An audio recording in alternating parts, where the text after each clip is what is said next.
Sur la vue, il nous reste les flèches des charnières à indiquer. Donc il s'agit de l'axe de perçage de ce boîtier de 35 mm, aussi l'axe de la plaque de montage qui sera visible plutôt en profil. Alors pour ce faire, il faut utiliser la flèche qui se trouve dans le gabarit. Cette flèche a l'avantage d'avoir ce petit point bleu qui vous permet de la placer dans un premier temps à 90 mm de part et d'autre de la porte du haut, par exemple. 90 mm,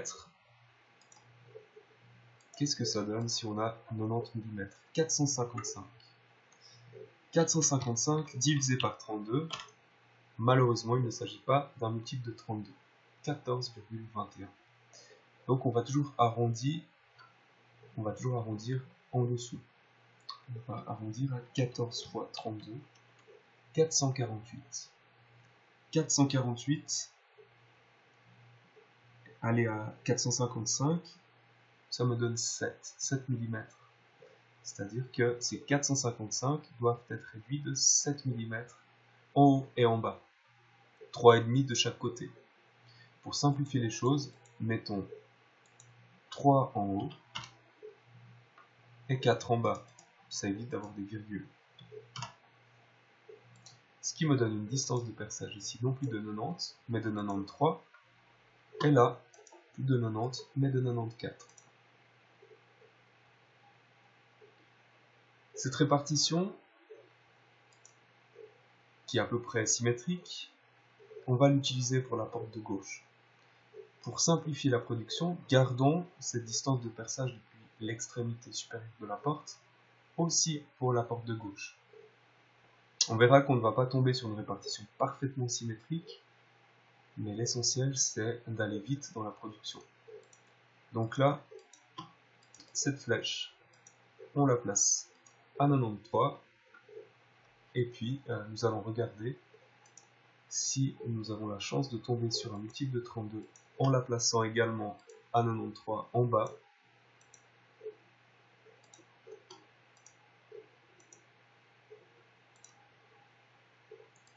Qu'est-ce qu'on a entre ces deux flèches? 1842. Alors, vérification, 1842 divisé par 32. Bah non, pas de chance, 57,56. Arrondissons ce chiffre à 57, toujours au plus bas. Donc 57 fois 32, 1824. 1824 contre 1842. Soit les 1842 doivent passer à 1824. La différence est de 18.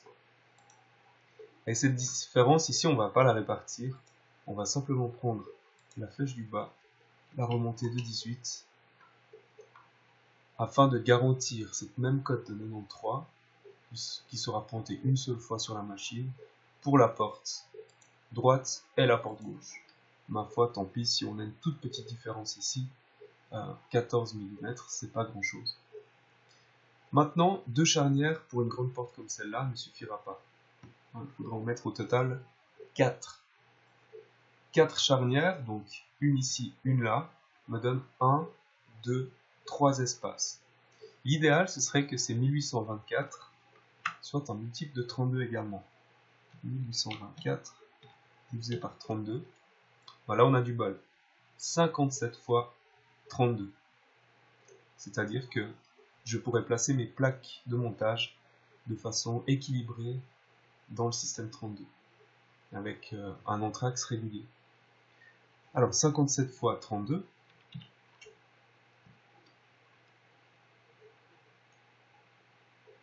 « 1824, très bien. 1824, c'était la division qu'il fallait faire. 608, voilà mon entraxe de charnière. Donc, cette petite flèche, je peux la descendre à 608, qui est un multiple de 32. Et cette charnière du bas, je peux également la remonter à 608. À partir de là, mes axes de boîtier étant tracés, je vais partir de cet axe de perçage, et puis dans la partie inférieure, descendre de 16 mm pour tomber sur la première vis, ou le premier trou du système 32.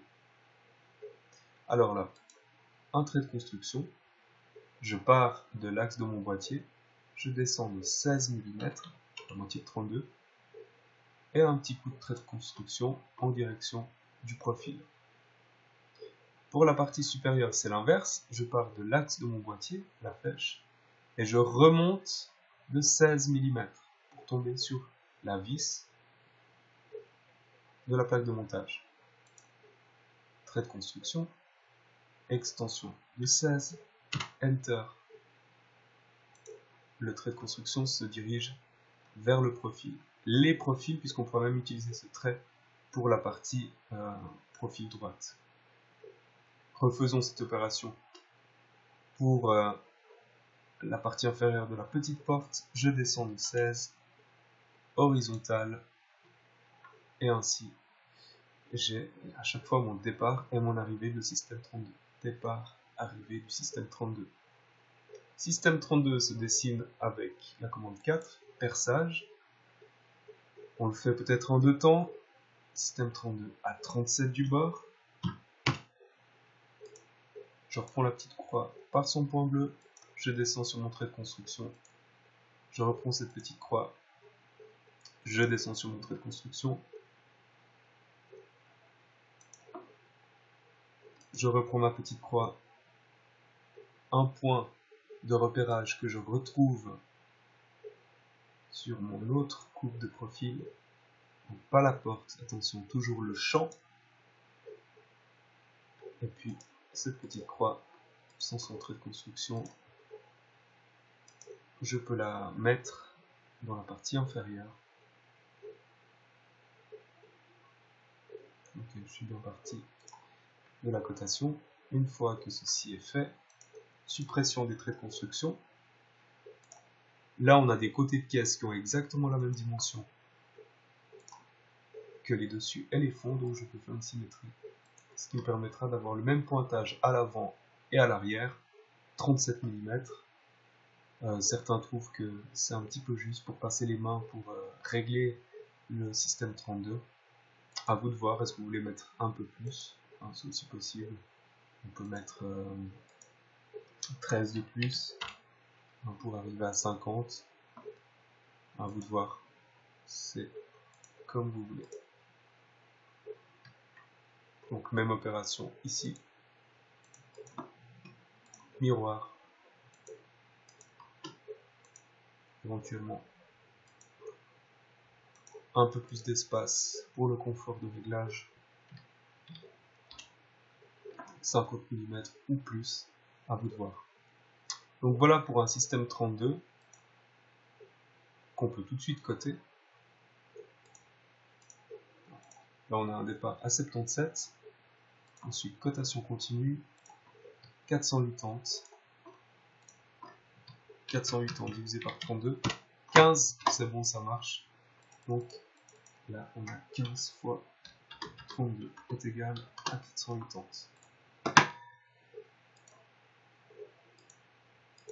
Système 32, c'est toujours deux cotes horizontales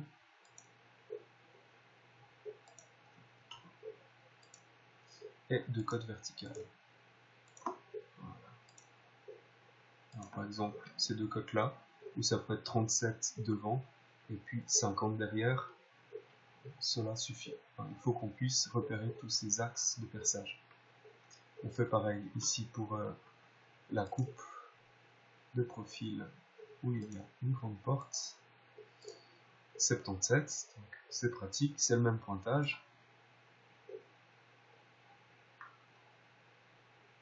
Longueur du système 32, 1856.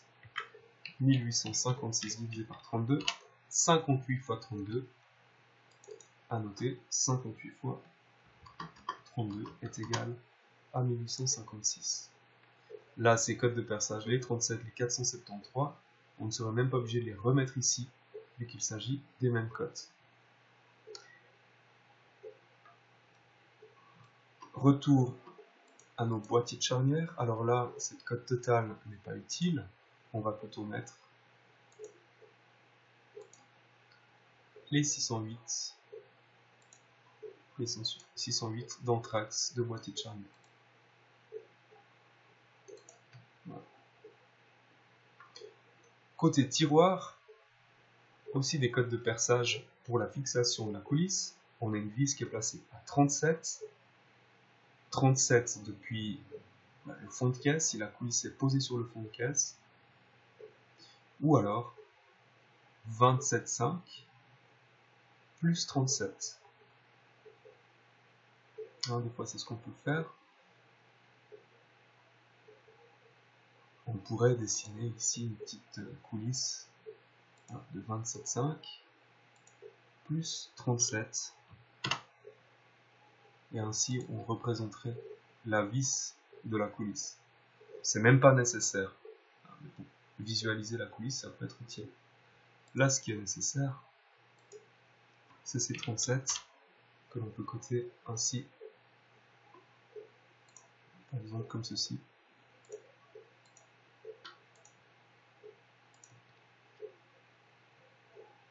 Peut-être un peu plus proche.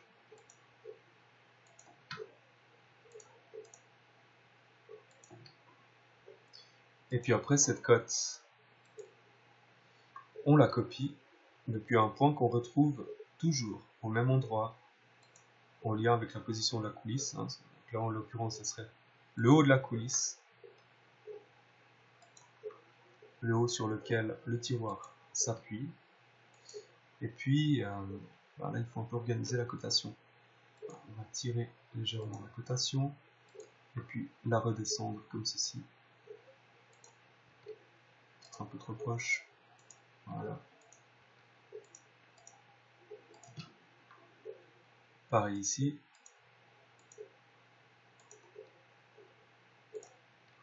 Et pareil là.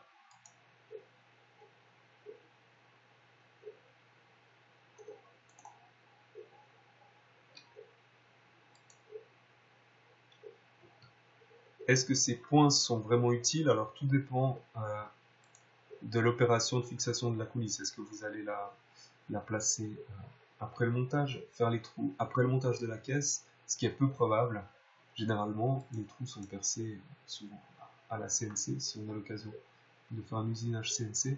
Et à la CNC, comme à l'établi, si vous le faites manuellement, vous serez face au côté de caisse. Donc finalement, cette cote, il faudrait la faire aller jusqu'à l'extrémité de ce côté de caisse. Et là, on a vraiment une cotation qui est utile pour la préparation de tous ces éléments percés pour ces coulisses poulies.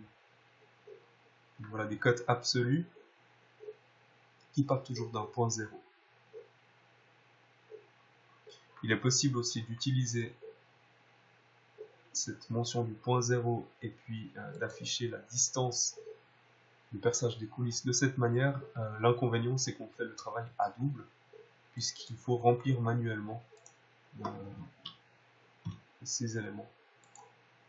Donc vous devez absolument tirer des cotes, et puis ensuite reporter ces mesures manuellement dans ces petites indications munies d'un plus, et c'est donc une perte de temps aux examens. Contentez-vous de ce principe-là de cotation, et ce sera largement suffisant.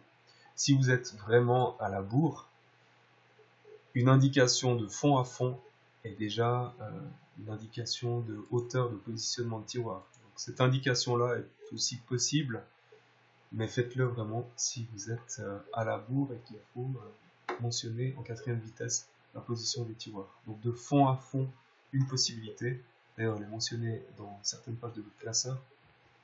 Mais la cote utile, c'est la cote de perçage de la vis.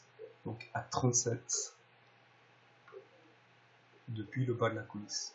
38 s'il s'agit d'une coulisse munie d'un système Type-On. Mais là, on était sur une coulisse à 37. Donc voilà pour tout ce qui est fermant, système 32.